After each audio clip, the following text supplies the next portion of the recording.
Non, en fait, ça regroupe pas mal de mes passions. Donc, moi, j'adore cuisiner, j'adore recevoir et j'adore voyager. Et quand je voyage, une des choses que je préfère et desquelles je me souviens le plus, c'est les rencontres avec les locaux et le manger local. En fait, manger, c'est très très important pour moi.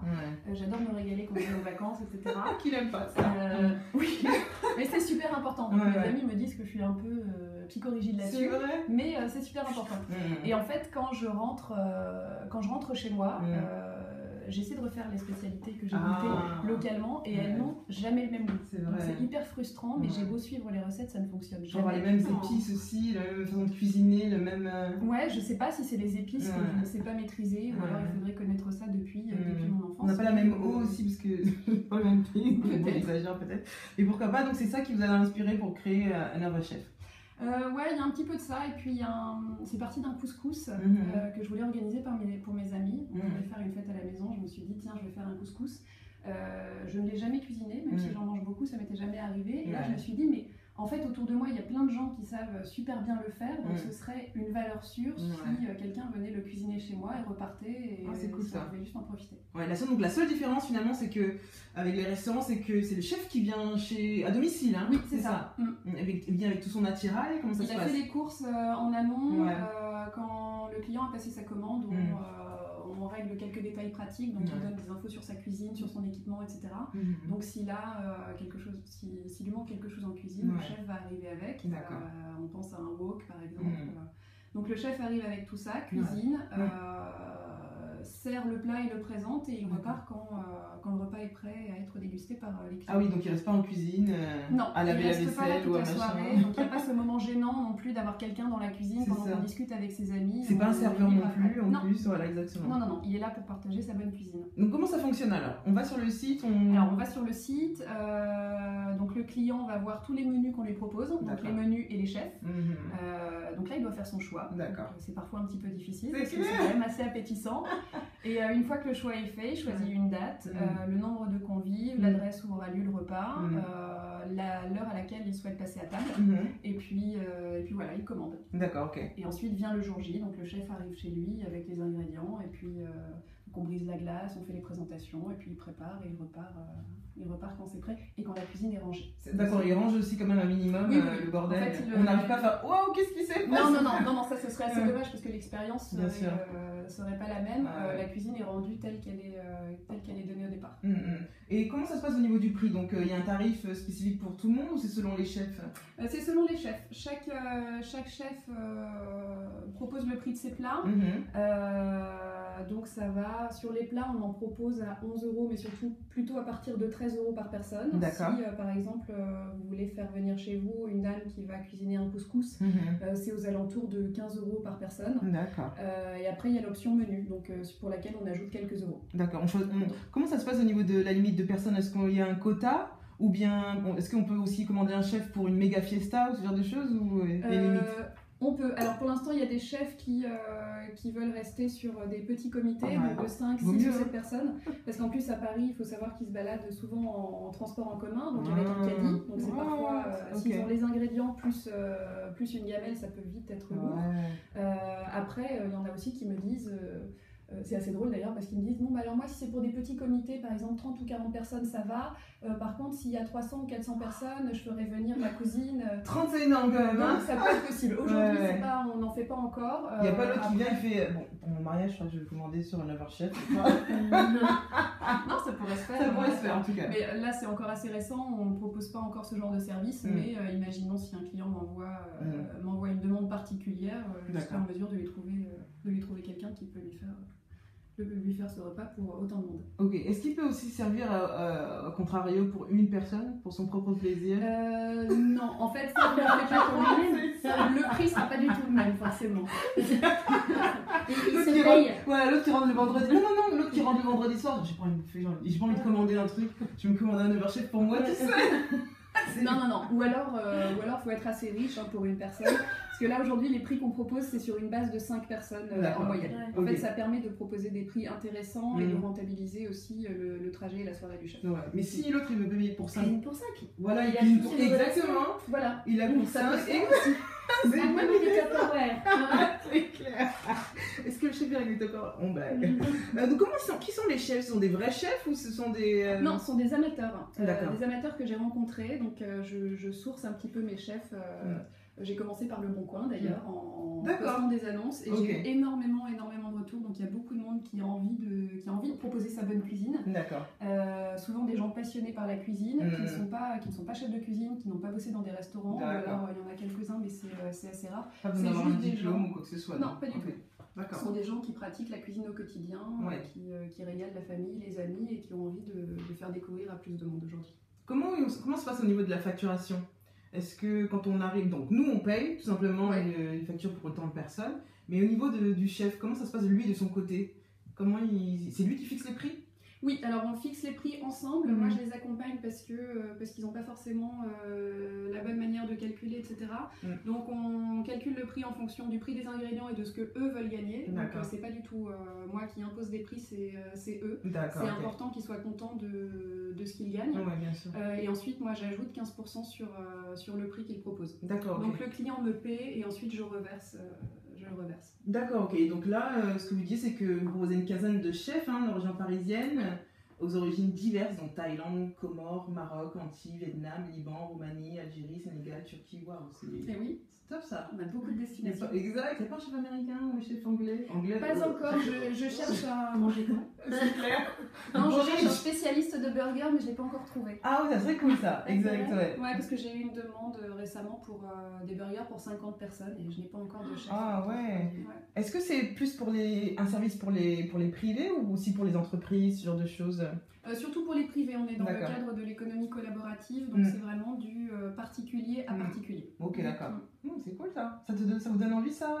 Moi j'adore. En fait, je trouve que c'est vraiment la plus grande différence par rapport aux autres boîtes comme ça qui proposent des chefs à domicile. C'est le côté chef amateur. Ça donne un côté beaucoup plus convivial, moins stress, genre. Oui, non, mais ça me rappelle une autre boîte qui s'appelait Visite, Visite encore, qui fait comme ça, qui mélange des étrangers qui viennent à Paris et qui viennent déjeuner chez l'habitant ou dîner chez l'habitant. Oui. Et c'est ça, mais avec plus organisé, je pense. Mais c'est super agréable. C'est une bonne idée. Puis surtout la diversité des pays est incroyable. C'est clair. Il y a un plat des Comores. C'est vous qui avez décidé ça quand vous cherchez une diversité d'une telle manière, ou bien c'est au fur et à mesure que vous avez créé la plateforme, c'est venu c'est au fur et à mesure en fait. J'ai rencontré énormément de chefs avec qui ça s'est pas forcément concrétisé pour des raisons ou pour d'autres. Mais je cherche aussi une diversité. Aujourd'hui, j'ai besoin d'aller chercher d'autres destinations aussi, par exemple le Portugal, l'Italie, que je n'ai pas encore. Donc je vais essayer de m'orienter là-dessus pour avoir un panel important. Parce que forcément l'Italie, le Portugal, il y aurait moins de trucs. Les choses qu'on a habituellement dans les restaurants, c'est vraiment des choses qui viennent des régions, des trucs un peu familiaux. Ça serait top ça. Je sais pas si on va en Portugal. Du poisson avec des légumes grillés, beaucoup de choses rôties. Beaucoup de plats cuisinés aussi, où tout est mélangé, la marmite, les frites, etc. D'accord, ok. Ça donne envie de tout ça. Ah oui, j'ai déjà ce matin. Comment vous avez créé la plateforme? C'est-à-dire à quelle date elle a? Quand Février. Février, donc c'est récent. Elle a 3 mois à peu près. Vous êtes conscient de la concurrence? Parce que je crois qu'il y a beaucoup de services qui proposent de choses. Est-ce que c'est quelque chose qui vous challenge ou qui vous dit bon, il y a du boulot? Alors moi j'ai l'impression que tout le monde a eu la même idée en même temps. C'est ça. La cuisine entre les particuliers, il y a énormément de plateformes qui ont vu le jour. Après sur les chefs à domicile, pour l'instant il y a des plateformes qui proposent des chefs professionnels. En particulier à particulier, il n'y en a pas encore vraiment. D'accord, ok. Et vous venez d'où? Comment vous êtes arrivé à là? Comment Alors je viens d'où? Je viens du nord de la France. J'ai bossé 8 ans dans le web, dans le groupe La Redoute. Et oui. Ok, d'accord. Donc le groupe que j'ai quitté il y a 2 ans à peu près. Et il y a 1 an. Par choix ou parce que vous avez cette idée-là déjà? Un petit peu des deux en fait. L'actualité de La Redoute faisait que mon poste était transféré à Lille, que je C'était après la publicité, mais le monsieur tout nu. Alors ça c'est drôle parce que ça va rester dans les années. C'est clair. C'est après. Alors un internaute a trouvé sur le site web parmi les photos secondaires d'un produit un homme, un naturiste qui était derrière. Qui allait se nager dans l'eau, tout nu. Donc c'était une photo d'enfant en maillot de bain et derrière il y avait un naturiste. Il y avait eu un oubli de retouche. D'accord, c'était pas une pub pour la Redoute où l'homme était. Non, c'était un catalogue. Mais ils vendaient quoi? J'aime bien comment ils ont trouvé ça. Le mec, il devait être avec sa loupe, chercher les défauts de la publicité. C'est drôle. Ouais. Donc c'était pas avant ça, c'est après ou après ou Non, c'était après, ouais. Donc tu sais rien encore plus. Bref. Ça a boosté les ventes de maillots de bain ou... Ça a boosté les visites sur le site. C'est clair. Pour la Redoute. Non, mais c'est bien parce qu'après ils ont rebondi aussi sur cette histoire où ils ont créé un jeu où ils avaient caché des indices ou des choses. Ouais, c'est cool. Donc ils ont bien retourné la chose. Ça a été intelligent. Il y a une Olivia Pope derrière qui est chez La Redoute pour leur trouver des solutions, je crois. Pourquoi un overchef, un nom américain? Pourquoi pas un nom français? Alors trouver un nom c'est très difficile aujourd'hui sur les noms de domaine, avec le chef, le mot chef aussi dedans. Donc j'en ai essayé, on va dire des centaines. Ça m'a pris beaucoup de temps et puis un jour j'ai réfléchi, j'ai entendu another, je me suis dit tiens, another chef, another cook, et j'ai trouvé que ça collait pas mal avec l'idée d'une autre idée du chef. D'accord, ouais. Voilà. C'est pas un chef professionnel, c'est un chef amateur, c'est pas un chef qui fait de la cuisine française, puisqu'en général le chef c'est français. Voilà, une autre idée du chef. Ok, d'accord.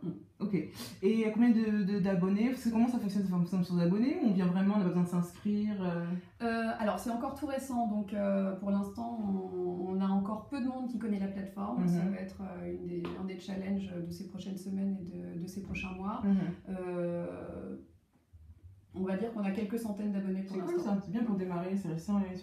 Et donc, quels sont les... Je sais que c'est jeune, comme vous disiez, mais c'est quoi vous avez des prochaines étapes? Est-ce que vous avez des buts à atteindre, des objectifs? Ah oui, en dehors des chiffres. Hein, non, il y en a beaucoup. Il faudrait qu'on atteigne rapidement un nombre de chefs intéressant. D'accord.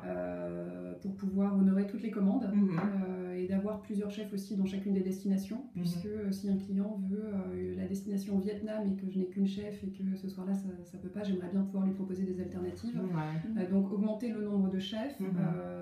Se développer sur toute la France aussi, parce que il y a un gros manque au niveau de la cuisine du monde en France. Je sais que mes sœurs crèvent pour un M. Clairement, quand elles viennent à Paris, il faut absolument manger vietnamien, etc. Donc, et dans les campagnes ou en province, il y a quand même peu de restaurants qui font de la cuisine de qualité, enfin, la cuisine du monde de qualité. Donc il y a des buffets à volonté, etc. Mais c'est pas là qu'on trouve la meilleure cuisine. C'est clair.